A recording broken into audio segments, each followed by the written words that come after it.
आज उसी पार्टी के लोग जात के आधार पर जनगणना कराना चाहते कराएं, हमें कोई आपत्ति नहीं, लेकिन मैं जानना चाहता हूं कि देश की जनता की आंखों में धूल झोंक कर राजनीति नहीं की जानी चाहिए।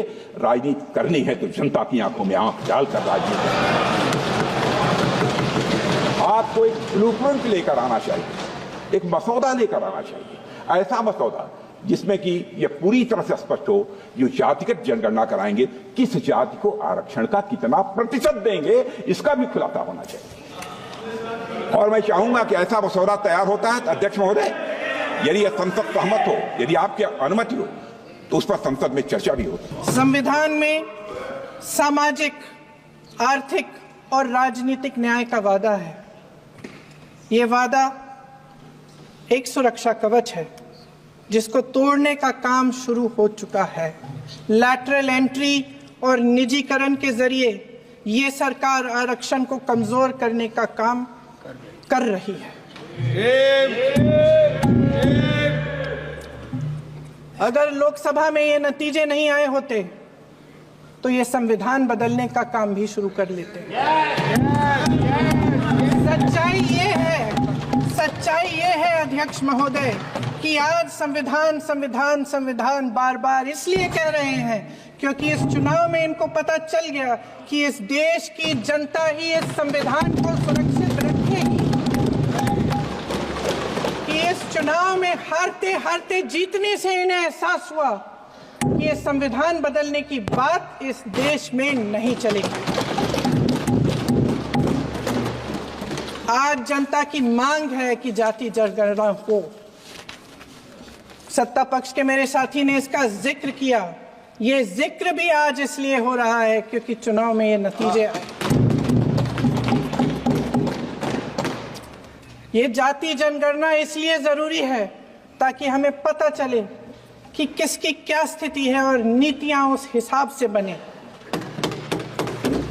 इनकी गंभीरता का प्रमाण ये है कि जब चुनाव में पूरे विपक्ष ने जोरदार आवाज उठाई कि ये जाति जनगणना होनी चाहिए, तो इनका जवाब देखिए।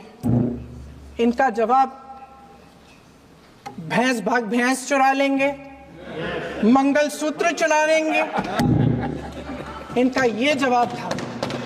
ये गंभीरता है इनकी जाति जनगणना पर। अध्यक्ष महोदय, आप आजाद भारत का इतिहास देख लीजिए। कांग्रेस ने सिर्फ संविधान संशोधन ही नहीं किया है, बल्कि मेरा आरोप है दुर्भावना के साथ साथ धीरे धीरे संविधान को बदलने का प्रयास किया। पंडित जवाहरलाल जी नेहरू जब प्रधानमंत्री थे तो लगभग 17 बार संविधान में बदलाव किया गया। श्रीमती इंदिरा गांधी जी के समय पर लगभग 28 बार संविधान में बदलाव किया गया। श्री राजीव गांधी के समय पर लगभग 10 बार संविधान में बदलाव किया गया। मनमोहन सिंह जी के समय लगभग 7 बार संविधान में बदलाव किया गया।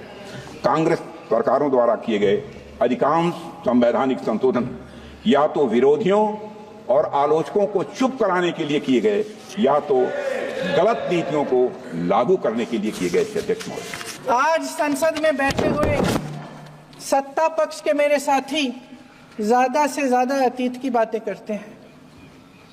1900 किस में क्या हुआ, कब हुआ, नेहरू जी ने क्या किया। अरे वर्तमान की बात करिए, देश को बताइए आप क्या कर रहे हैं, आपकी जिम्मेदारी क्या है। कि सारी जिम्मेदारी जवाहरलाल नेहरू की है।